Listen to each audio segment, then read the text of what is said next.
आज जिला विधिक सेवा प्राधिकरण द्वारा जो एक अनूठी पहल की जा रही है, जिला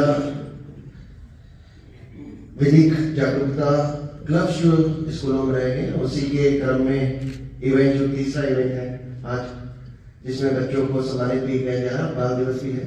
उसमें उपस्थित माननीय जिला एवं सेशन न्यायाधीश रविंद्र कुमार जी, श्रीमान कलेक्टर साहब, श्रीमान सचिव जिला विधिक सेवा प्राधिकरण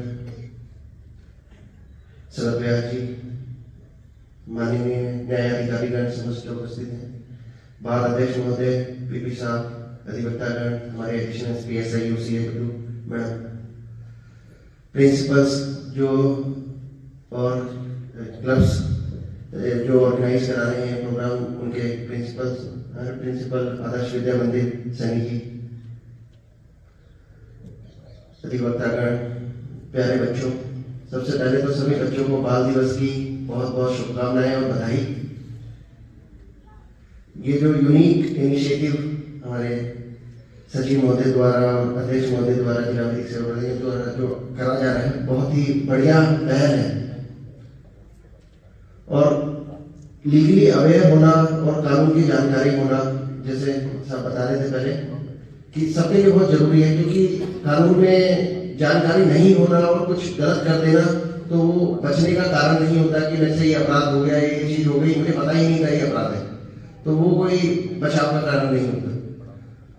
और कानून की जानकारी होना और अपने अंदर ये चीजें जानना कि क्यों कानून जरूरी है, इसका एग्जाम्पल, और कानून की इज्जत करना क्यों जरूरी है, कानून से डर नहीं होना चाहिए। इसके एग्जाम्पल जब हम ट्रेनिंग में थे, तो मैं एग्जाम्पल देता हूँ, सिंगापुर में हम ट्रेनिंग में लेके गए थे, हम IPS से जब, तो हम वहाँ पे पब्लिक ट्रांसपोर्ट सिस्टम इतना शानदार है कि लोग गाड़ियों का इस्तेमाल करते हैं। बड़े बड़े लोग जो पैसे वाले भी होते हैं, जिनके पास खूब सारी गाड़ियां हैं, वो भी गाड़ियों से अलावा जो मेट्रोस होती हैं और जो बसेस होती हैं, उनका यूज करते हैं, क्योंकि वो सिस्टम इतना शानदार बना रखा है। तो हम भी वहाँ पैदल जा रहे थे, तो रोड क्रॉस कर रहे थे, वहाँ लाइसेंस बनाना भी बहुत मुश्किल है, और लाइसेंस एक बार कैंसिल हो जाए तो तुम्हारा नहीं बनता, तो वो भी बहुत टफ उन्होंने नियम बना रखे। तो हम पैदल जा रहे थे, हमारे जो ट्रेनिंग, हम सारे साथ में थे, 4-5 लोग, तो हम जेब्रा क्रॉसिंग पे खड़े हो गए। तो जेब्रा क्रॉसिंग पे खड़े हो गए तो गाड़ियां वहां अपने आप रुक गई। हम उनको हाथ दे रहे कि आप जाओ, तो वो कह रहे नहीं जा रहे, पहले अधिकार आप पेडिस्ट्रियन हो, आपका पहला अधिकार है, हमारा बाद में। हमारे देश में क्या होता है, पहले उसको कहते हैं क्यों बीच में आ रहा है, क्यों कर रहा है, कि आ रहा है बीच में, पैदल वालों को ज्यादा समझते नहीं। ये मतलब बेसिक सेंस है, सिविक सेंस है, कॉमन सेंस है, और लोगों को जानकारी है। तो वो हमारे लिए खड़े रहे कि पहले आपके अधिकार है रोड क्रॉस करने का, हमारा बाद में है, गाड़ी खड़ी रखनी जब तक आप नहीं जाओगे। तो ये मतलब माइंडसेट की बात होती है, और ये चीजें हमें अपने बच्चों को शुरू से ही डेवलप करेंगे, सिविक सेंस और लॉ के बारे में जानकारी होगी, तो ये एक अच्छे नागरिक बन पाएंगे, और हम भी जैसे डेवलप कंट्रीज है उनकी तरफ, वो जैसे है उनकी तरफ आगे बढ़ पाएंगे। अब हम संविधान में बात करते हैं, सब जानकारी रखते हैं, स्कूल में भी हमें पढ़ाया जाता है फंडामेंटल राइट, मौलिक अधिकार, सब खड़े हो जाते हैं कि मौलिक अधिकार है हमारे लिए, अच्छी बात है मौलिक अधिकार। जो फंडामेंटल ड्यूटीज है, कितने लोग इसमें ध्यान देते हैं कि मौलिक हमारे जो कर्तव्य है वो क्या है। स्कूल में भी और उनमें भी इतना ज्यादा हम ध्यान नहीं देते, मौलिक अधिकारों की तुरंत बात करते हैं, वो भी बहुत जरूरी है, वेरी इंपॉर्टेंट। लेकिन मौलिक कर्तव्य जो है, कितनों ने अपने ध्यान दिया है, और हम कभी बात करते हैं कि मौलिक कर्तव्य क्या है हमारे, वो भी उतना ही जरूरी है जितना मौलिक अधिकार है, दोनों चीजों का इतना ही अहमियत है। तो बच्चों को इसके बारे में भी हम सबको जानकारी होनी चाहिए मौलिक कर्तव्यों के बारे में, कि हमारे क्या कर्तव्य है, हमें एक देश का नागरिक है तो हमें क्या चीजें करनी है। तो फंडामेंटल ड्यूटी जो है उसके बारे में उतनी जानकारी हमें होनी चाहिए, और उसकी भी पालना करनी चाहिए। उससे काफी चीजें, हम एक देश सेवा की भावना अपने आप आ जाएगी। हम जो बात करते हैं कि हम देश सेवा करना चाहते हैं, तो ये बेसिक छोटी छोटी चीजों से हम देश सेवा कर रहे हैं, कि कचरा कहीं नहीं फेंक रहे, पब्लिक प्रॉपर्टी को डिस्ट्रॉय नहीं कर रहे, खराब नहीं कर रहे, ये फंडामेंटल ड्यूटी है, ये देश सेवा ही है। तो हम बात करें कि हम बॉर्डर पे जाके लड़ाई लड़ेंगे या कुछ अधिकारी बनेंगे, पुलिस कर्मी बनेंगे, जब भी हम देश सेवा कर सकते हैं, या न्यायिक अधिकारी बनेंगे जब भी देश सेवा, ये भी देश सेवा है। अगर हम ट्रैफिक रूल्स की पालना करते हैं तो वो भी देश सेवा है। अब बच्चों को सबको पता ही होगा, जब संविधान पढ़ा होगा, 3 पिलर्स है, चौथा भी है, मीडिया भी है, लेजिस्लेचर, एग्जीक्यूटिव और जुडिशरी। लेजिस्लेचर क्या है सबको पता है, लेजिस्लेचर हम सब है, जो 18 साल से ऊपर वोट डाल सकते हैं वो सब लेजिस्लेचर है। एमपी एमएलए तो हमारे लिए लॉ बना रहे हैं, लेकिन हम सब लेजिस्लेचर है, क्योंकि हमने वोट दिया, उनको चुना, वो हमारे लिए लॉ बना रहे हैं। तो कानून कौन बना रहा है? हम सभी मिलकर बना रहे हैं, नियम हम ही बना रहे हैं। तो लेजिस्लेचर जितने भी 18 साल से ऊपर वोट डाल सकते हैं वो सब लेजिस्लेचर है। तो मतलब हमने अपने लिए कानून नियम बना दिए। और फिर एग्जीक्यूटिव हो गए, सरकार हो गई, मैं हो गई, कलेक्टर साहब हो गए, हम हो गए एग्जीक्यूटिव। तो हमारा काम है जो लॉ बन गया उसके बाद वो ठीक से पालना हो रही है कि नहीं, उसकी हमें पालना करानी है। और फिर जुडिशरी का काम होता है देखना कि हम ठीक से पालना, एग्जीक्यूटिव जो है हम लोग ठीक से पालना करा पा रहे हैं, और हमारा काम है जो लॉ बन गया उसकी पालना करें। तो कानून भी हम बना रहे हैं, नियम भी हम बना रहे हैं, तो उसका उल्लंघन करने में हमें क्या खुशी मिलनी चाहिए? जो चीज हमने खुद ही अपने लिए बनाई है तो उसकी तो इज्जत करनी चाहिए और उसकी पालना करनी चाहिए। कानून के डर से कि पुलिस पकड़ लेगी, इसी डर से कानून की पालना नहीं करें कि पुलिस पकड़ लेगी इसलिए हमें हेलमेट लगाना है, इसलिए सीट बेल्ट लगानी है, वो चीज नहीं होनी चाहिए। अपने अंदर यह होना चाहिए कि कानून बनाए गए हैं तो हमने खुद बनाए हैं, तो उसकी पालना हमें उसकी इज्जत के लिए करना है। जो डेवलप्ड कंट्रीज होती हैं, यूरोप की कंट्रीज हैं, डेवलप हो चुकी हैं, हमसे आगे हैं, तो उनको शुरू से ही बच्चों को भी ये सिखाया जाता है, तो उनके दिमाग में चीज बैठ जाती है कि हमें पालना जो कानून की करनी है वो इज्जत के लिए करनी है, क्योंकि हमने खुद बनाया है, डर से नहीं करनी। क्योंकि डर से, डंडे से कोई चीज ज्यादा देर तक नहीं कराई जा सकती, लेकिन अगर मन के अंदर और अपने अंदर आ जाए ये चीज की हमें इसकी पालना करनी है, तो हम अपने आप करने लग जाते हैं। एक बच्चे बैठे हुए हैं, अभी हम साइबर अपराध की बात करें, साइबर अपराध जो है ज्यादातर बच्चे भी सोशल मीडिया पे जुड़ रहे हैं। सबसे ज्यादा वनरेबल जो है बच्चे ही हैं, छोटे। सब सोशल मीडिया पे छोटे छोटे बच्चों ने फेसबुक, इंस्टाग्राम इन पे अकाउंट बना रखा होगा, निश्चित तौर पर बना रखा होगा, बना रखा है कि नहीं? तो ये सबसे ज्यादा उनके लिए डेंजरस भी है, क्योंकि जो दूसरे लोग हैं साइबर क्रिमिनल्स हैं वो भी बच्चे बन के, महिलाएं बन के उसके अंदर जुड़े हुए हैं। वो आदमी होता है, साइबर क्रिमिनल होता है, वो बच्चे बन के ही अकाउंट बनाता है और बच्चों से जुड़ने की कोशिश करता है, फिर उनसे अपराध कर जाता है।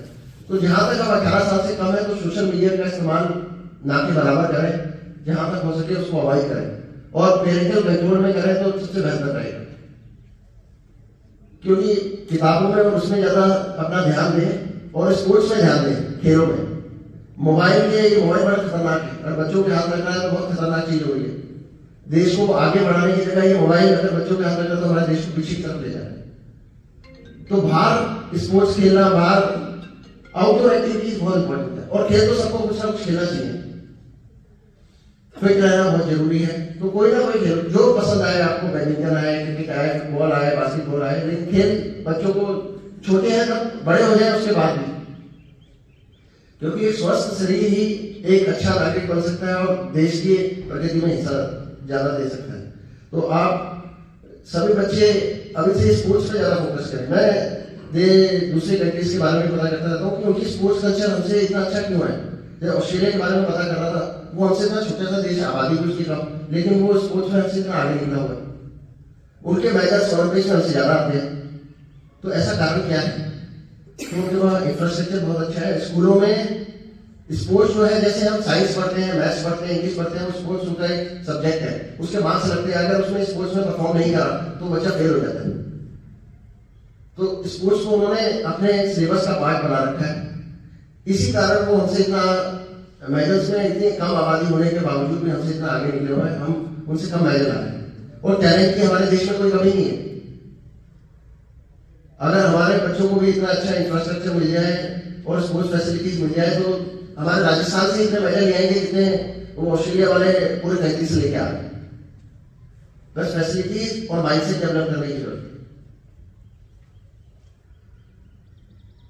हम लॉ की बात करते हैं तो आप लोगों को बहुत जरूरी है, नए न्यू क्रिमिनल लॉज के बारे में किसी ने, बच्चों ने सुना है नाम?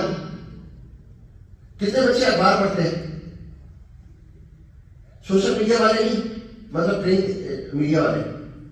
सोशल मीडिया वाले तो एक्टर्स को ही मार देते हैं, जो मरते ही उन्हें पहले ही बोल देते हैं मर गए,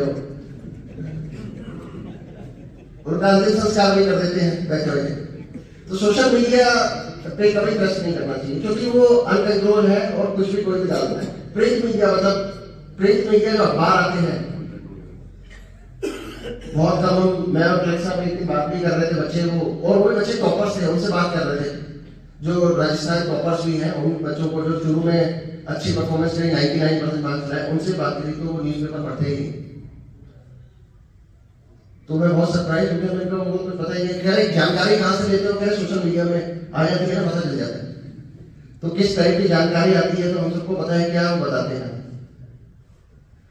तो न्यूज़पेपर पढ़ना बहुत जरूरी है। तो आपको ये भी पता चलेगा कि देश में कितना बड़ा बदलाव आ गया, नए कानून बनाए गए हैं, न्यू क्रिमिनल लॉज। जो पहले अंग्रेजों ने कानून बनाए थे उनमें चेंज कर दिया गया था। भारतीय न्याय संहिता, भारतीय नागरिक सुरक्षा संहिता, तो सबको हम छोटे बच्चों को पता होना चाहिए। अगर जो चीजें हमारी जनरेशन को उस समय थे कम नॉलेज थी, उससे ज्यादा अगर हमारी आगे वाली जनरेशन को नॉलेज होगी, जल्दी देश आगे बढ़ता है। और वो बहुत अच्छी चीज होती है जो हमें पता है उस समय में, उससे ज्यादा हमारे बच्चों को पता हो, जो आगे की जनरेशन आ रही है। तो वो इससे लगता है कि हमारा देश आगे बढ़ रहा है और सही दिशा में जा रहा है। तो ये सारी जानकारी अपने को होनी चाहिए, अपने आसपास क्या हो रहा है ये सब सबको पता होना चाहिए, बहुत जरूरी है। जब भी हम एक अच्छे नागरिक बन पाएंगे और देश सेवा में अपना हिस्सा दे पाएंगे। अभी इनमें जो प्रोग्राम चलाए गए उनमें थीम दी गई आप लोगों को क्लाइमेट चेंज की। तो ये मैं बात करता फंडामेंटल ड्यूटी, उसमें भी हिस्सा है कि हमें अपने पर्यावरण को प्रोटेक्ट करना है। क्योंकि पूरे ब्रह्मांड में, मैं फिजिक्स स्टूडेंट हूं तो मुझे बहुत इंटरेस्ट है इस बारे में पढ़ने का कि दूसरी जगह लाइफ क्यों नहीं है, कहाँ लाइफ हो सकती है। तो मैं बहुत पढ़ता रहता हूँ। क्या मैं पुलिस में आ गया, लेकिन मेरा इंटरेस्ट बहुत है कि मैं फिजिक्स से बैकग्राउंड से, साइंस बैकग्राउंड। तो मैं ये पता है कि क्यों नहीं ऐसे लाइफ पूरे ब्रह्मांड में कहीं भी लाइफ नहीं मिले। इतने सारे प्लैनेट्स हमने घूम लिए और अरबों खरबों प्लैनेट्स है, लेकिन कहीं भी लाइफ नहीं मिली। खाली धरती ही है अर्थ जहाँ पे लाइफ है। तो हम बहुत भाग्यशाली हैं, खाली लाइफ यहाँ पे ही है। तो इसके कारण है, तो भगवान ने हमें लाइफ दी है, तो हमारी जिम्मेदारी बनती है कि ये जो पर्यावरण है उसको हम बचा के रखें, वैसे ही रखें ताकि आगे से आगे जनरेशन जो है अच्छे से यहाँ जी सके। अगर हम इसको एक्सप्लॉइट कर देंगे, खत्म कर देंगे, तो जीवन यहाँ खत्म हो जाएगा, ब्रह्मांड में भी एक ही जगह जीवन। तो हम सबकी जिम्मेदारी बनती है कि पर्यावरण को संरक्षण दें, पौधे लगाएं, पेड़ लगाएं, और जो हम कर सकते हैं पर्यावरण संरक्षण के लिए, जैसा भगवान ने हमें पृथ्वी बना के दी है उसको अच्छी स्थिति में रखें ताकि हम जीवन यहाँ पे हमेशा चलता रहे। तो ये बेसिक चीजें हैं, ये सब हम लोगों को पता होना चाहिए कि हम बड़े लकी हैं कि हम धरती पे हैं जहाँ पे जीवन है, और ब्रह्मांड में कहीं हम जीवन नहीं ढूंढ पाए। कितने प्रयास कर लिए, साइंस में आगे बढ़ गए, लेकिन कहीं जीवन नहीं ढूंढ पाए। अब चाइल्ड मैरिज का मैं देख रहा था पोस्टर बोला, जब कानून जो होता है उसकी कैसे लोगों के अंदर, उसके अंदर अवेयरनेस आती है और कैसे उस कानून की पालना होती है। ये एग्जाम्पल थे चाइल्ड मैरिज, सती प्रथा होती थी, आप लोगों ने सुना होगा। लोग जल्दी से उस चीज को एक्सेप्ट नहीं करते, वो इस चीज को सोचते हैं कि ये तो नॉर्मल है, और जो है कानून बना के उस चीज को जबरदस्ती इंटरफेयर करा जा रहा है सामाजिक, उसके अंदर उस कुरीतियों को समझ नहीं पाते। लेकिन जब उसका प्रचार प्रसार करा जाता है और समझाया जाता है क्यों बुराई है इसकी, तब धीरे धीरे लोगों को समझ में आने लगता है कि ये बुराई है, इसके अंदर ये कमी है, इस वजह से गलत है, इसलिए इसके लिए कानून बनाया गया और इसकी हमें पालना करनी है। तो इसके अंदर मीडिया का भी रोल रहता है, हम सबका रोल रहता है, बुद्धिजीवी होते हैं उनका रोल रहता है कि सबको बताना ये चीज गलत क्यों है, तब लोग उसको एक्सेप्ट करते हैं, फिर उसकी पालना करना बहुत ईजी हो जाता है। तो ऐसे ही चाइल्ड मैरिज गलत क्यों है, तो बच्चों ने बहुत अच्छा लिख रखा था, उसके अंदर मैं पढ़ रहा था, बहुत अच्छी पेंटिंग बना रखी थी कि child marriage loss of education, बच्चों पे क्या प्रभाव पड़ता है, क्या लॉस होता है, तो बहुत अच्छा चीज कर। तो मतलब माइंडसेट में चीज बैठ गई तो अपने आप ही उस लॉ की पालना हो जाएगी, कानून की पालना हो जाएगी, अगर हमें समझ में आ गया ये चीज गलत क्यों है। ऐसे ही सड़क सुरक्षा में हेलमेट लगाना क्यों नहीं लगाना, उससे क्या नुकसान है और क्यों लगाना चाहिए, अगर हमें ये चीज समझ में आ जाए तो हम अपने आप उसकी पालना करने लग जाएंगे। कोई जबरदस्ती पुलिस को देख के ही लगाना है कि पुलिस वाले वहां खड़े हैं इसलिए हेलमेट लगा के जाना है, बच के बाहर निकल जाना है, वो उससे तो बच गए, लेकिन ऊपर वाले यमराज से कैसे बचेंगे, उस समय तो निकल गए बच के।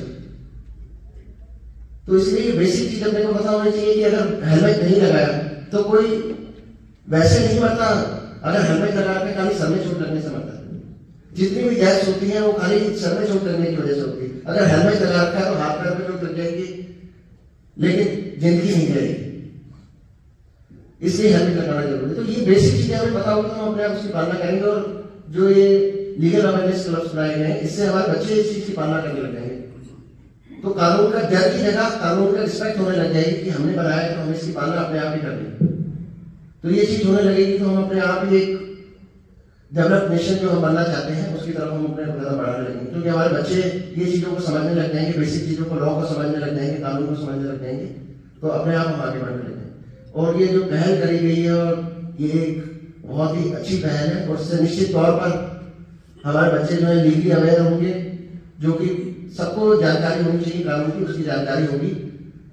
इसी के लिए मैं, और मुझे इस प्रोग्राम में बुलाया, इसके लिए मैं अध्यक्ष महोदय और सचिव महोदय दोनों का धन्यवाद देना चाहूंगा। सभी को जय हिंद।